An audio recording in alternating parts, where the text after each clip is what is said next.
the stone generator. My first tutorial. Mine is probably the simplest redstone stone generator you can build. I challenge anyone to find a video of a vanilla Minecraft redstone based stone generator that's as reliable and easy to build as mine. I also want to find the most Rube Goldberg generator that exists. Bonuses for complexity, not repetition. So show me most complex for one row of stone, not just one generator multiplied 1,000 times. Hello, Minecraft fans, it's Collins. And today we're gonna build the Enderbowl, my Enderman Farm. So this is not my Enderman Farm. This is the typical Enderman Farm you see designs for, and there's a lot of copycats of this. Probably the most popular video is from DocM77. His tutorial is really good if you want to build this farm. DocM uses the pressure plate version. This is the tripwire version. As far as I know, the idea for this is from Panda from the JL server. And we'll take a look at this really quick. This is, again, the tripwire version. It uses a lot less redstone. There's a row of redstone, and you can basically build this as long as you want. You can't put repeaters in the middle because it'll block a piston out, but one repeater, the signal will go 15 blocks from, the other repeater goes 15 blocks from, so you can build this 30 blocks wide. But then you have 30 blocks to run around back and forth between to kill all the Endermen off. So this design's great, but it's not the one that I wanted to build. Here we are in the end in my survival LP world, and this is where we're going to build our Enderman farm.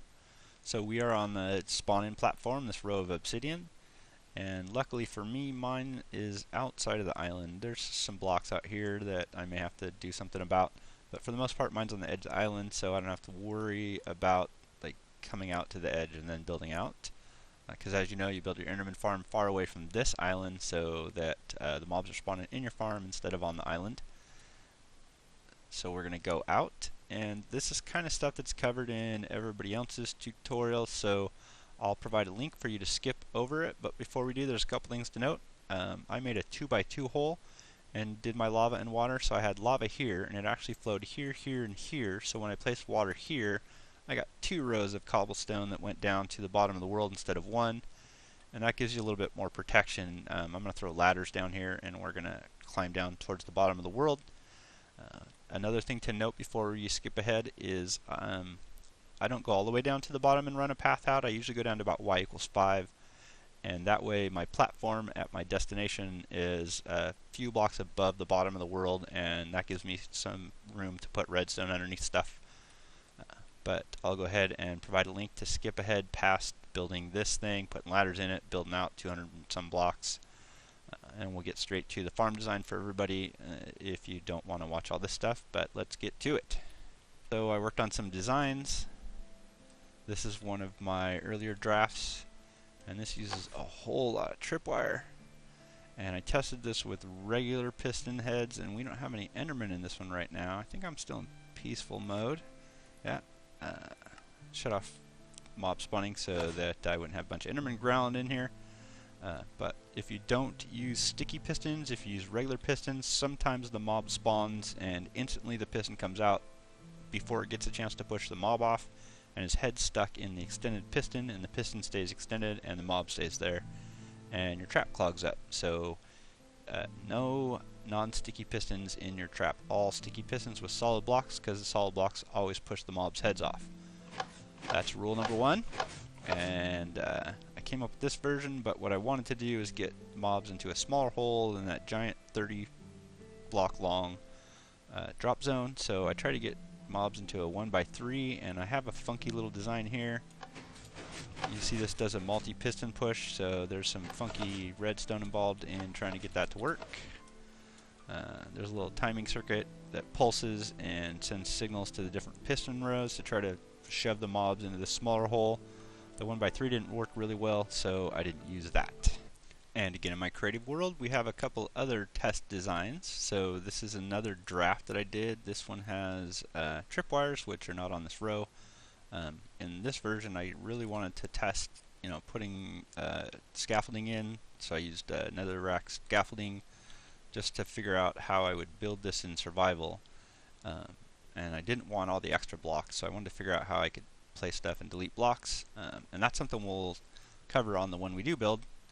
And then this is another draft of my design. This is more like the one that we're going to build. And you can see tripwire, and I use sticky pistons everywhere so the solid blocks don't get stuck.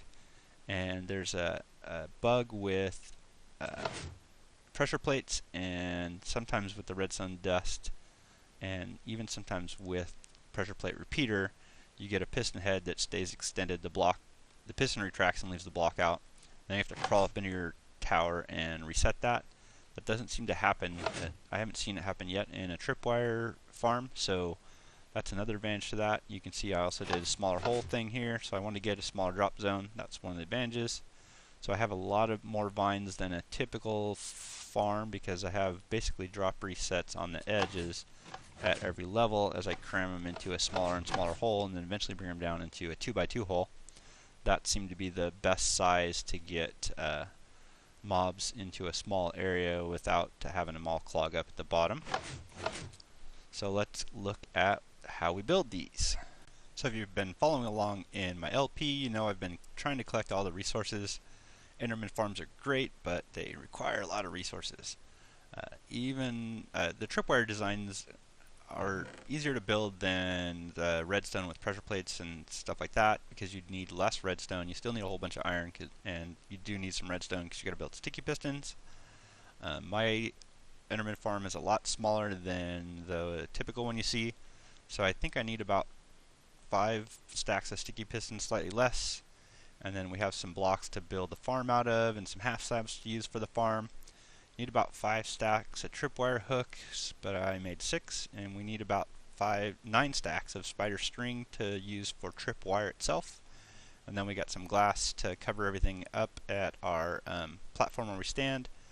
And I did a vine count in my creative world with MC Edit, and I counted about 400 vines, but in my design the vines grow extra, so we don't need 400. I'm not sure how many we'll need, so I've got I think 7 stacks in here. And I do know we need 48 buttons, and then I got some stuff to place in the actual design. I'll bring some books and stuff. We'll do a chanting table. We may put an Enderman face on ours. And then I have orange wool, which is a very unique block.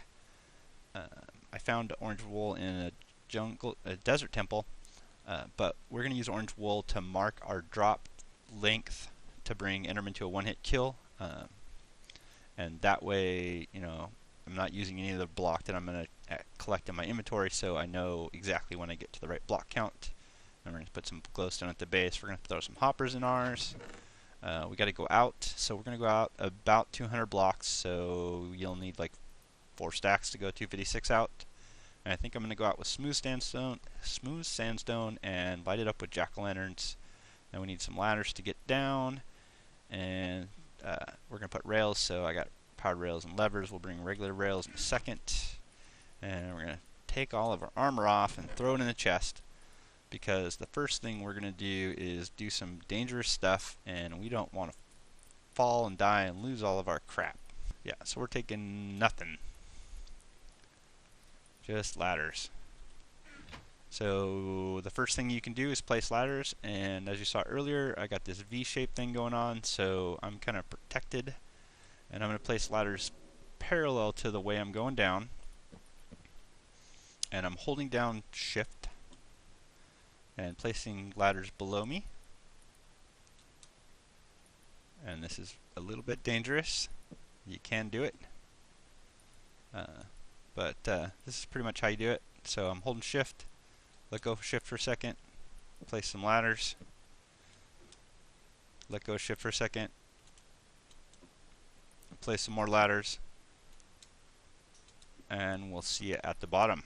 So we made it to our magical depth that we want to go to, y equals 5, and again we're going to do the shift thing, and what I am doing here is I am going to place a block that I can throw away, and then some sandstone, and then go out and do a block and sandstone, and what I'll do is go back and delete the cobble. I could use netherrack, but actually I have a whole bunch of cobble, so I think we'll just stick with the cobble. The reason why I'm doing 2 blocks is I can not fall out of the world. I can place jack-o'-lanterns, but only if there's a solid block underneath, so I'm going to place jack-o'-lanterns, and then I'm going to try and throw away the cobblestone, and then I just have a row of smooth stone, sandstone. So we're going to throw some light, we're going to throw some blocks out here, and then we're going to throw some rails out here so we don't have to walk the 200 blocks, we can just do it with a minecart. So let's work on some of this, and we'll see you when we get out there. Alright, so we've gone out about 200 blocks from the last piece of land that sticks out, and we kind of ended it here, and I went ahead and threw some minecart tracks out here so I could get a minecart out here. And then I had to actually go a little bit lower, so basically what you do is I left my bucket of water. I don't have it with me right now, but when you get out here, if you need to go lower, you throw some water over the side, fall down the water, place a block underneath the block that you are facing, and then climb back up really quick, hopefully before you fall out at the end of the world. So I went down another block so I could get my redstone set up. And one of the things I'm doing, so I'm going to flood the roof of my base with water when I'm done here. So I am carefully shifting and going over the edge, and if you can see, I'm targeting this brick. And right here I start to target the redstone. So if you do that carefully and you place a piece of glass, the glass will go to the side of the redstone, and I'm basically layering my redstone underneath with glass so that when I pour water, the water won't flow onto the redstone, and then I'll have half slabs or more glass or something over this redstone here. And the other thing that's important to note is where I have these hoppers is where my drop point is going to be. So if we bring up F3, you can see my X and Z coordinates, and right now they're both 15, and over here they're both 0. So each of these 4 squares actually sits in a separate chunk, and that's going to help your mob farm tremendously because the mob spawning checks each chunk. So if my farm sits smack dab in the middle of 4 chunks, then it's 4 times more likely to spawn mobs than if it was a farm sitting in one single chunk. Now luckily, the pad that you spawn on in the end, it usually kind of sits close to a border between chunks. So if you come straight out from where your spawn-in obsidian pad is, you'll usually get pretty close. And then you just go out about 200-ish blocks. I went slightly less than 200. You really only need to go 144 or more, but 200 never hurts. And if you have minecart tracks, you don't have to worry about walking it. So you go out a few hundred blocks, and then you find the chunk border sideways and front and back using the F3. So you can see like C19 on the X, so I'm in chunk 19, and then over on the other side of that hopper I'm on chunk 20, and then the same thing with the X or the Z. You want to get in right in between the chunks. And what I've got here is I've got some sticky pistons hooked up to glowstone, and I did this sideways so I could have the hoppers underneath, so when the sticky pistons aren't powered, the glowstone is like this, and the mobs are going to fall and die, and all of the ender pearls are going to go into these hoppers, which will put them in these chests. And the chests open because I have half slab and glowstone, which glowstone is transparent block. Half slab is not a full block, so neither of those stop the chest from opening. The only disadvantage to doing it this way is I won't be able to get at my chests unless I close this. So pearls only go in when it's open, and I have to close the chest to get to it. But it's kind of a compromise, so that's the way I'm going to do it. So we are just about ready to cover this up with half slabs all the way as far as I want, and I am deleting as many extra blocks as I can because the more blocks that are here, the less likely that it is that mob endermen are going to spawn. So let me do some of that and we'll start working on the tower up. Alright, here's where we stand. This platform here, I actually mocked this up in my creative world and figured out how I could build this and get cram all the stuff I needed in here using as few blocks as possible. So I have an ender chest, I have a bunch of storage chests in here, plus the 2 chests for the hoppers. I have some bookshelves to get me level 30 enchant and an anvil, and I'll put an enchanting table here. I actually have diamonds and obsidian in the chest there. Got my minecart tracks. This is 2.5 blocks tall in here, so it's too short for Enderman. And this is 2.5 blocks tall, so it's too short for Enderman. However, these half slabs are upside down, so I have torches on top of them until I throw the water on. I usually throw the water on last. So when you're planning this out, you want to be careful that Endermen do not spawn here while you're working. So like these bookshelves are solid blocks that mobs can spawn on, so I just put glass above them. Mobs can't spawn on the glass blocks. This area here is specifically 2.5 blocks tall with water above it, so he won't, Enderman will not teleport to this area, and you can still jump up into this water stream at 2.5 blocks. You just have to kind of, if you're too close to this, you'll hit the bottom of the ladder because the ladder has collision, but you can just back up a little bit, and this water block here allows me to get to the roof if I need to, and then I'm going to flood the rest of the roof with water, and then I have an access tower, and then I've started putting these rings in. So this first ring has a couple of blocks in here, so it's actually only 2 tall here, but in the back here it's 2.5 tall. And I'm going to put rings of half slabs every 2.5 blocks apart, or every 3 blocks apart, so there's only 2.5 blocks of gap in between them. And I'm going to do that all the way up, and I'm counting with my orange wool. And I need 42 blocks to bring Enderman to a one-hit kill, but I have my kill gates open, so I have 43 blocks on me, 36 plus the ones I've placed. So I'm just going to keep building these rings up until we get to the top of where the mob farm starts. Here we go. So I have all my rings in place, and I had 43 blocks on me because with my kill gates open, it's 43 blocks to kill an Enderman. I have 1 block left because this block where the button is would be the 43rd block, or 42 if the door is closed. So these buttons are here to stop vines from growing, and I placed vines here and there and on these 2 blocks too, and you can see they kind of already started growing. And then I've deleted the extra block, so I had a block here in order to place that block, and I've taken it out. And I've taken the extra block out here. This one's still here because I have my access ladder.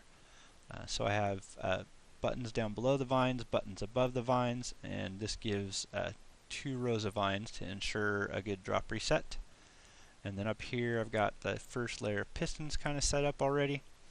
And I also have a torch up here. You want to kind of light this area up as you're working on it because Endermen can spawn up here. Like if you go down for supplies, you're far enough away that Endermen can spawn up here, and bad news happens, especially since I'm not wearing any armor or carrying any weapons, because I don't want any of that stuff to go away if I fall. So these 2 pistons, this piston and that one, extend. The cool thing about these when you're dealing with the Endermen is they are 3 tall mobs and I'm only 2 tall, so I can place these and test them out, and it's not going to push me off the edge. So I'm working on the 2nd level here, and I'm just trying to figure out how to explain this. I think I'll build out a couple levels, and then once I have more to see, I'll kind of explain. It'll be easier to explain how things are going on. But I got it's hard to talk and build. I got I had an Enderman spawn in the trap down there, and he fell. And apparently my drop height isn't high enough, so I've raised this up a level. I did it luckily before everything got really big. But let me get a few levels and we'll go through everything. I mentioned the importance of lighting everything up as you're working on it. So I went down for supplies and Enderman killed me. So I'm going to go back and see what stuff I have left. So the disadvantage of building where there are no other places for mobs to spawn is if you have any place a mob can spawn, he will. And you can see I died previously. I'm going to try and push this little buddy. Careful shift, and he goes down to his destruction.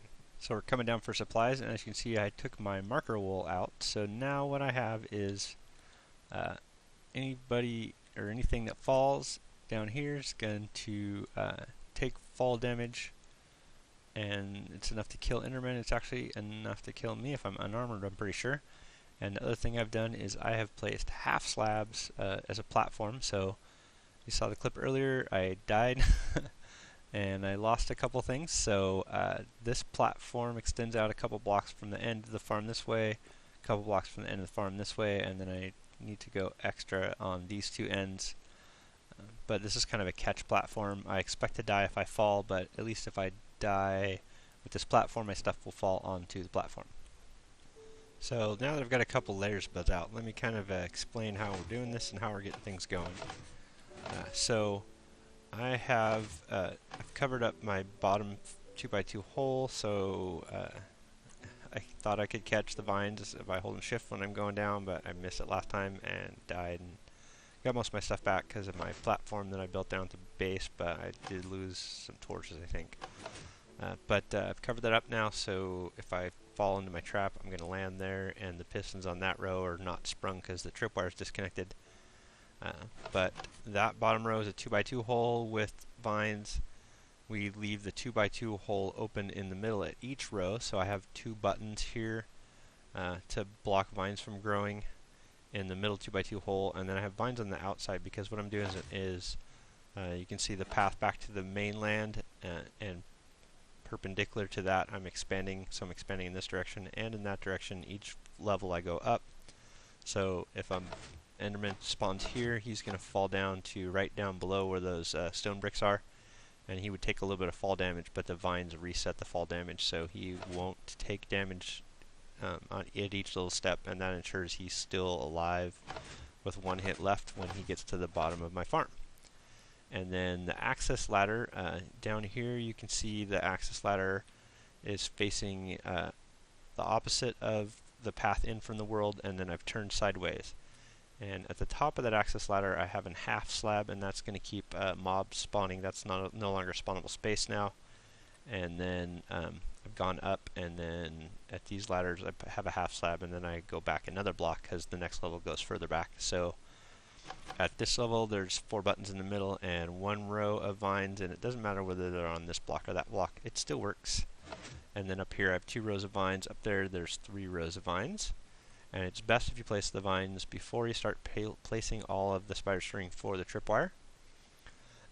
Another thing that you'll notice I have torches everywhere. You really want to light everything up in your mob farm as you're building it.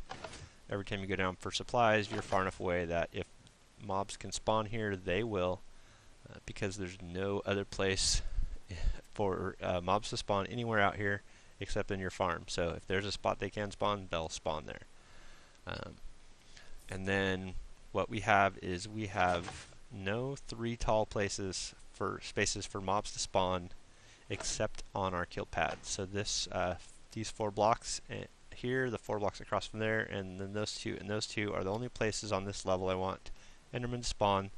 So back here, this would be a 3 tall gap, so I have half slabs here, so now it's only 2 tall gap, and Endermen can't spawn there. Endermen can't spawn on the pistons.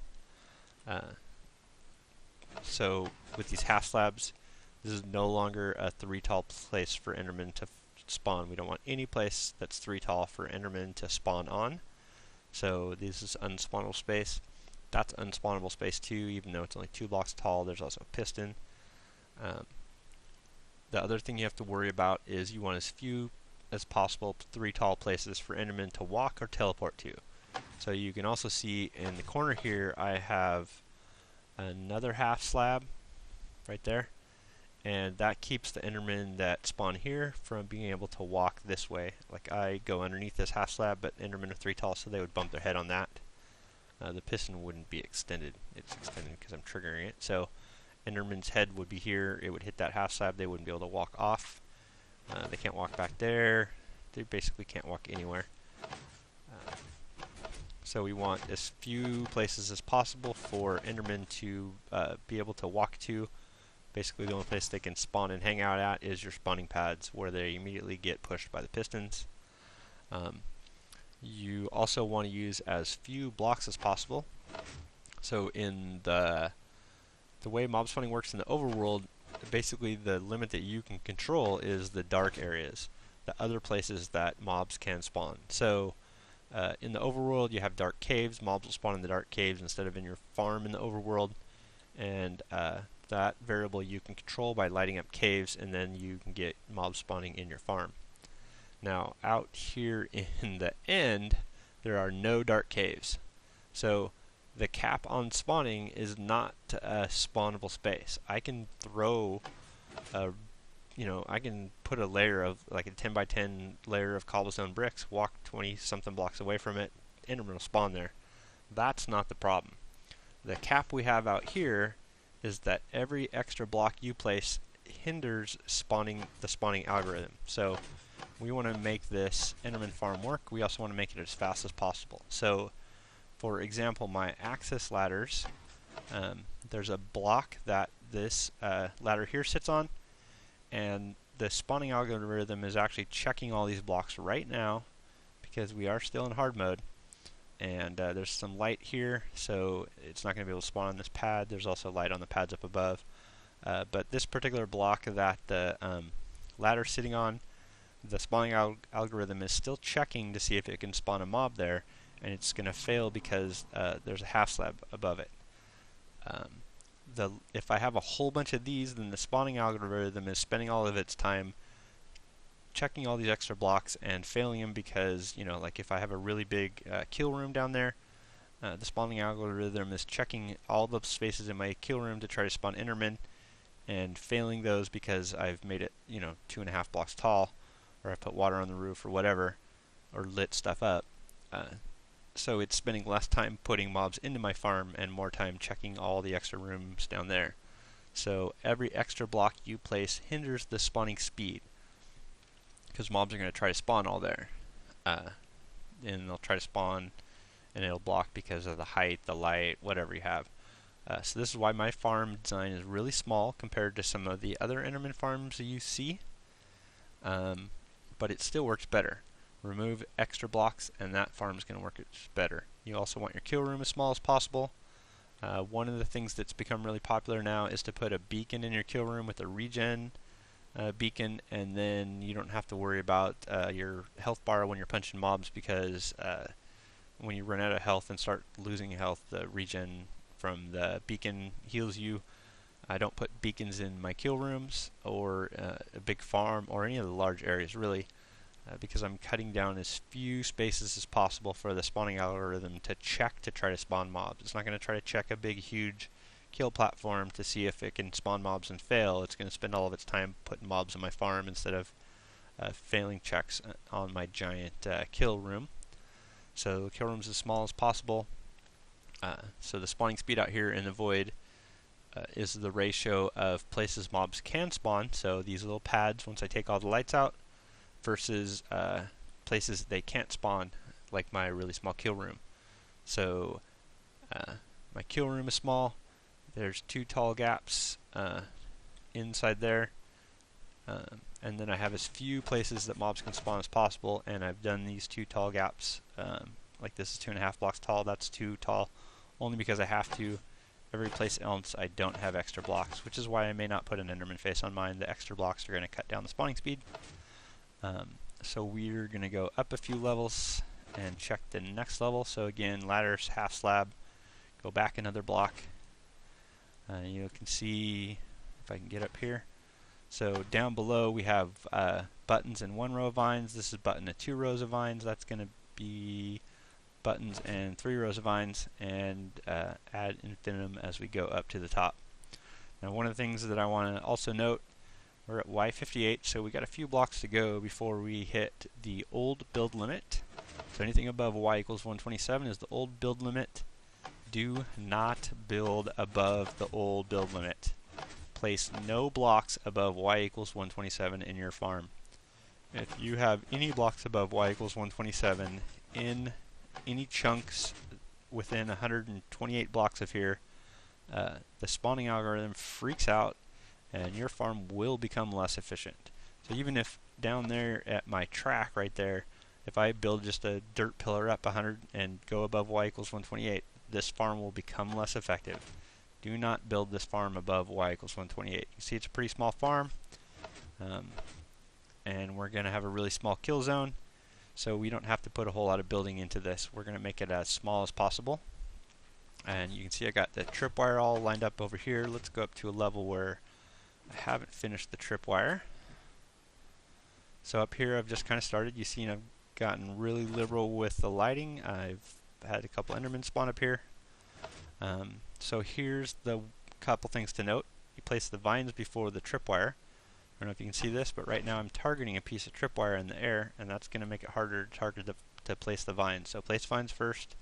Place 4 buttons, 2 on this side, 2 on that side in the middle, and then place your tripwire. And then also you can see, so I don't have all of these hooked up, so you can see the hook right here. I call this unsprung when the hook looks like this, and this is a sprung hook where it's connected. So this tripwire hook is connected across, that tripwire hook is connected to that one, and then the one behind it is not connected because I haven't placed all the string. When we're placing string, you can see I have a small hitbox for this string, and that's because it is hooked up. When I get to some string that has been placed that is not hooked up, like this string right here, I don't know if you can see this very well, there's a bigger hitbox. So you have to pay attention to these 2 hitboxes for the string, because the hitboxes will be really big when you first start placing string, but as you get this cross connect, the tripwire will have smaller hitboxes and it'll be harder to place it. It's just something you have to watch out for. So we are going to build up a few more levels, and then we're going to cap the top of the level off with half slabs. Once I get all these other tripwires in here, you can see these small hitboxes for the tripwire. It's very difficult to place all this stuff, but it can be done. So let me build some more levels up, and we'll check back. I'm just finishing off everything with half slabs. I'm pretty sure I don't need half slabs over the pistons, but I'm going to be safe rather than sorry. So we're getting all that put in place. I pretty much ran out of supplies, so I can't build any higher anyway.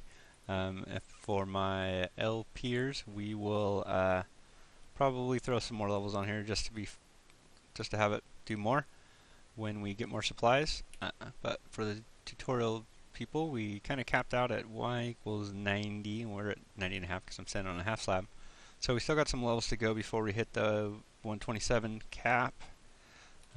But we're capping this off here, and I took all the torches out. We're kind of peaceful. I switched to peaceful. It's too hard to take the torches out, and mob spawning everywhere is a mess. So for this one point, I'm making an exception. You can still build this in survival. You just when you're taking torches out and putting half slabs from the top row, it's probably easiest to do that in peaceful mode. I don't know what you do on an SMP server, but this is what we got. So we're going to go downstairs, flood the roof with water, and turn this bad boy on and see what it does. And I don't have a world download ready just yet, but the next time I do a world download of my LP series, I'll go ahead and link it in this video also. Alright, so now that I'm done dyeing up at the top of my tower, I am going to take out all of this, these half slabs. This is temporary scaffolding. So let me do that. And this is the last dangerous thing we have to do. So you can see the mob tower over there. Looks pretty cool. Not all that big. Definitely not as big as a normal one, but it's definitely going to work as well. So Endermen can teleport. So if they're in here, and I mentioned this earlier, if I piss them off, they may teleport. So I need teleport protection 32 blocks away from this kill zone. So these bricks go out 32 blocks, and then the glass on the end just makes it so the water spills sideways and not forward. And then past that 32 blocks, I don't need water to keep Endermen from spawning. I just need the water to keep the Endermen from my farm teleporting here. So past here, just the light from my jack-o'-lanterns is going to make everything work.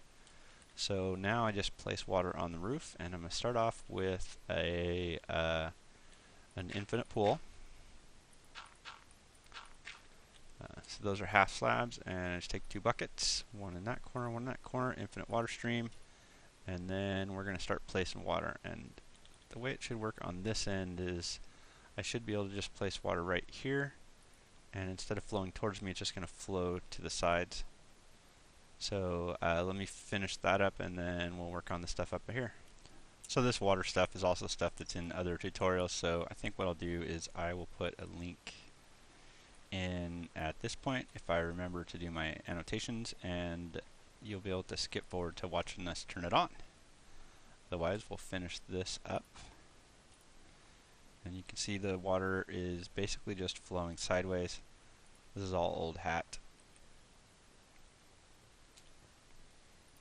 It flows sideways because the closest place for it to flow is to fall off the edges here.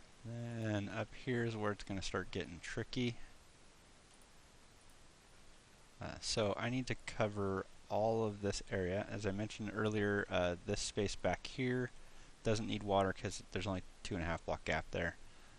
But all this stuff here needs water, so hopefully if I place water there, it flows. And I need to make sure it covers all of my glass blocks because, again, Endermen can't spawn on those glass blocks, but they can teleport to them. Whoa! Haha! Yeah, gotta love doing this in survival mode. That should flow. And I mentioned earlier I put glass over my redstone so the water flowing does not go over my redstone. So we'll get some more of this going. Okay, so now that I've placed water around this area, I've got it basically self-generated another infinite water source. I should be able to break that.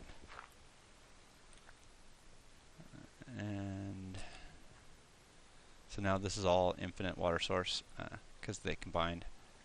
And then I just need the ledges back here. So I think if I place one here, it flows all 3 directions. Let's take a look at that. Sneak around the edge here. Yeah, so I got this one block of glass sticking out just to make sure that there wasn't water flowing right on the back of my chests. But you can see all those blocks are covered with flowing water, and no Enderman will be able to teleport to my roof. Because if they teleport to my roof and I forget about them, they won't forget about me. They will come after me and try to do evil things. Let's see. That should go to the edge. We got a nice flow coming out here. That goes to that edge, that goes to that edge. Now we're starting to get infinite water stream. So I should be able to just fill my buckets up. Destroy these extra dirt blocks. And now I have water flowing everywhere. And it's actually kind of nice because it flows into this little access channel. So now every place here has water on top of it. Enderman cannot teleport here when I piss them off inside my mob tower. And then everything in here is 2.5 blocks or less tall. So Enderman can't get in there.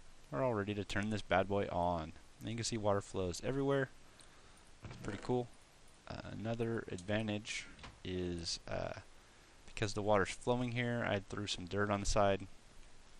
This one was fun because I threw some water off the side and went down the water path to place a switch at the bottom, on the bottom of this jack-o'-lantern to get that powered up. But you can see I can actually till soil here, and the flowing water, even though the source block is up on the roof, will hydrate the soil. So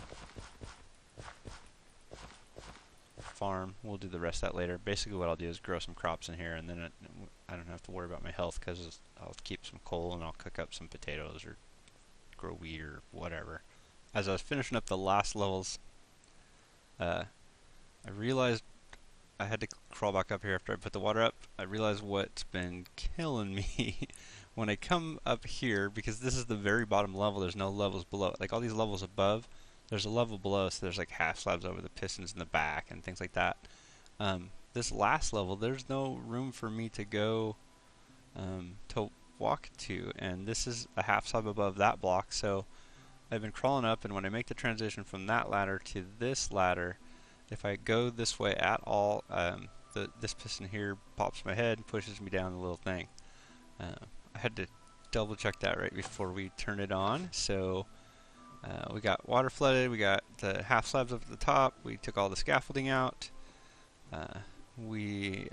Luckily I caught the height thing at the very beginning of the build and only had to move 2 levels, but we're at the new height. So let's check this out. We're going back out of peaceful mode. And this should be kills only. Gosh, I hope that I did this right. Alright, mobs are dying, they're not surviving.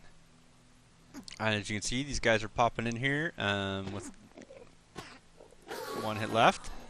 This is perfect, that's what we wanted.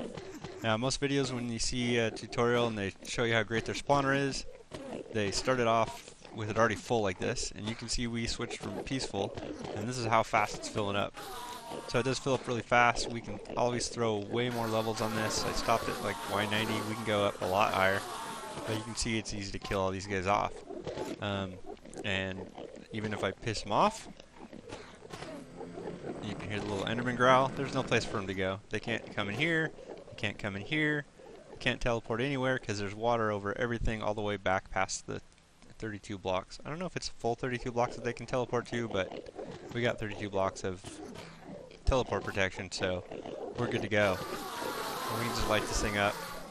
Like I mentioned before, the beacons take more blocks, so rather than doing beacons, I'm just going to do a farm and grow some crops and use food when I run out of health. But you can see this thing kicks them out pretty good. They're all 1-hit kills. I haven't tested this recently, but I'm pretty sure splash potions freak these guys out. They teleport away and you don't get the experience. So I don't think you can splash potion these guys. I think you just got to do the hit thing. But it's pretty easy to hit, especially with this thing. I got 2x2 hole to hit them in, not a 30 block long place to take them to. It's pretty cool. I'm liking it so far. And I like the one I built in my last LP world. It worked great. And it's really good to have a design, for me at least, that's not the same as everybody else's. It's so sick of watching the same Enderman Farm get built by everybody on YouTube. So we got the Enderbowl. Build something different, guys. Build this one. You'll love it. Hope you enjoyed the tutorial. Like I mentioned earlier, we'll get a world download up soon in the LP series, and I'll link it in this video. Thanks everybody for watching, and thanks everybody who likes and subscribes.